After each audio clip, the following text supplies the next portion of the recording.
Okay.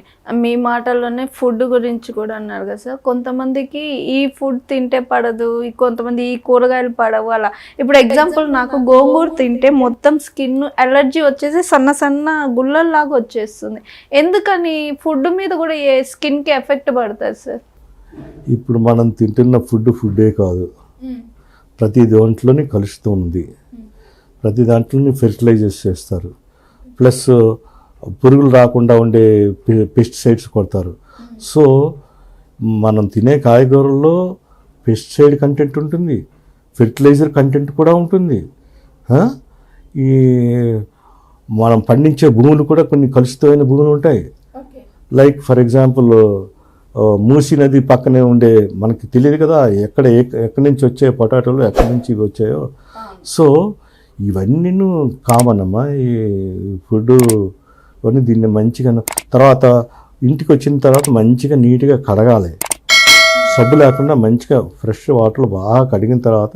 లేకపోతే ఏంటంటే వాళ్ళు డైరెక్ట్గా వచ్చి వంకాయ కోసేస్తాం, వంకాయలో వాటిలో ఫెర్టిలైజర్ ఉండొచ్చు, పెస్టిసైడ్ అప్పుడే వేసి ఉండొచ్చు. ఇవన్నీ నీట్గా కడుక్కొని నీట్గా కోసుకొని వండుకొని తింటా ఉంటేనే బెటర్.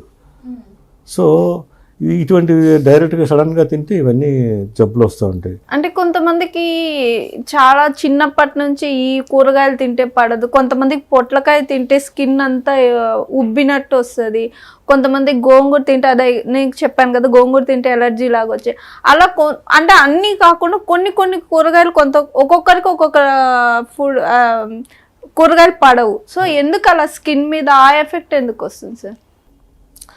ఇప్పుడు ప్రతి కాయగూరలో అందరికీ పడాలని లేదు. కొంతమందికి వాళ్ళ శరీర తత్వం, వాళ్ళు పొట్లకాయ చూసేసరికి వాళ్ళకి కొంతమంది ఇది వస్తుంది, వంకాయ తింటే ఆటోమేటిక్గా దెబ్బలు వస్తాయి.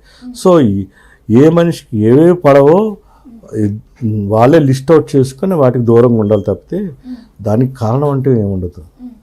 సో ప్రతి మనిషి అందరూ ఒకేలాగా ఉండరు కాబట్టి, అందరి బాడీ ఒకే తత్వం రియాక్షన్ కాదు కాబట్టి వాళ్ళకి పడిన వస్తువులు మాత్రం తినకుండా ఉంటేనే బెటర్ అమ్మా. జిఆర్ టీవీ తెలుగు ఛానల్ని సబ్స్క్రైబ్ చేసుకోండి, అలాగే లైక్ చేయండి, షేర్ చేయండి, కామెంట్ చేయండి, బెల్ ఐకాన్ క్లిక్ చేయండి. నా పేరు కూడా రామకృష్ణ, డైరెక్టర్, యాక్టర్. జిఆర్ టీవీని సబ్స్క్రైబ్ చేయండి, షేర్ చేయండి, లైక్ చేయండి.